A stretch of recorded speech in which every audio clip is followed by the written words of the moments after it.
Soal penerbangan aja, ya. Tidak ada yang lain misalkan ada pemberian. Enggak, penerbangan aja. Penerbangan. Iya. Oke, itu waktu itu kemana ya penerbangan? Rutenya banyak banget soalnya. Berapa kali ya? Beberapa kali.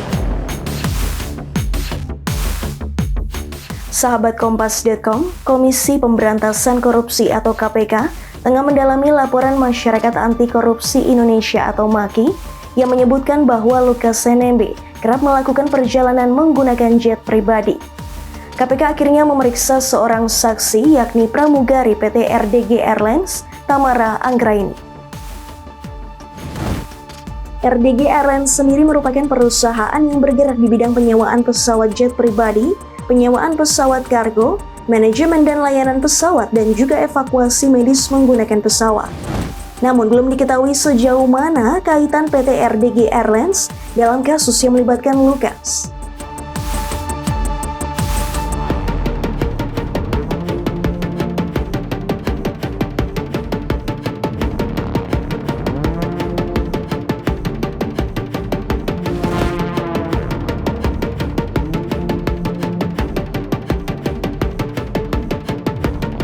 Usai menjalani pemeriksaan, pramugari dari PT RDG Airlines, Tamara Anggraini, enggan berbicara banyak.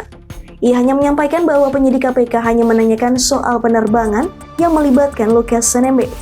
Tamara juga mengaku tidak ingat persis berapa kali Lukas terbang dengan maskapai penerbangan tempat ia bekerja. Soal penerbangan aja, ya. Tidak ada yang lain misalkan ada pemberian. Enggak, penerbangan aja. Penerbangan. Iya. Oke, itu waktu itu kemana ya penerbangan? Rutenya banyak banget soalnya. Berapa kali ya? Beberapa kali.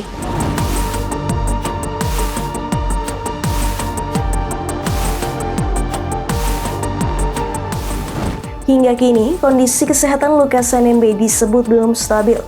Tim medis yang selama ini memantau kondisi kesehatan Lukas bahkan menyiagakan beberapa peralatan medis hingga mobil ambulans untuk berjaga-jaga. Menurut dokter pribadi Lukas NMB, Anton Mote, kondisi kesehatan pasiennya belum stabil lantaran ikut memantau pemberitaan kasusnya.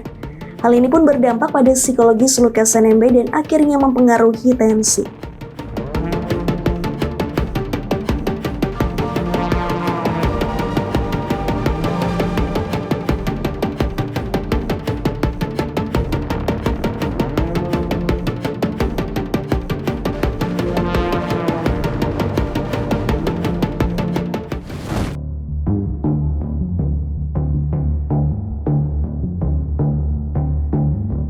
Tak dipungkiri, kondisi kesehatan Lukas yang tak kunjung stabil ini berpengaruh pada proses penyidikan kasus dugaan korupsi yang tengah didalami KPK. Oleh karena itu, saat ini KPK tengah mempertimbangkan dua opsi. Pertama, yakni penjemputan paksa dengan risiko bisa menimbulkan kekacauan di tanah Papua. Opsi kedua, yakni dengan upaya persuasif. Meski begitu, hingga kini KPK masih melakukan opsi kedua, yakni upaya persuasif. Kami masih terus melakukan pendekatan secara persuasif ya supaya yang bersangkutan itu kooperatif ya. Kita tetap akan menghargai yang kesehatan yang bersangkutan akan menjadi perhatian. Tetap itu kita sampaikan baik lewat penasihat hukumnya maupun lewat Kapolda dan Pangdam kemarin ya, supaya dilakukan pendekatan secara persuasif. Karena apa?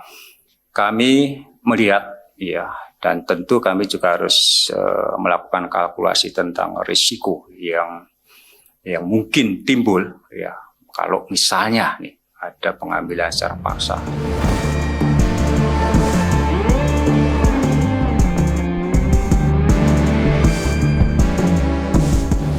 Lukas NMB juga menjadi sorotan lantaran besarnya nominal uang dugaan korupsi.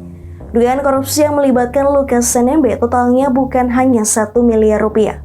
Merujuk temuan Pusat Pelaporan dan Analisis Transaksi Keuangan atau PPATK, uang tak wajar yang dimiliki Lukas NMB totalnya mencapai ratusan miliar rupiah.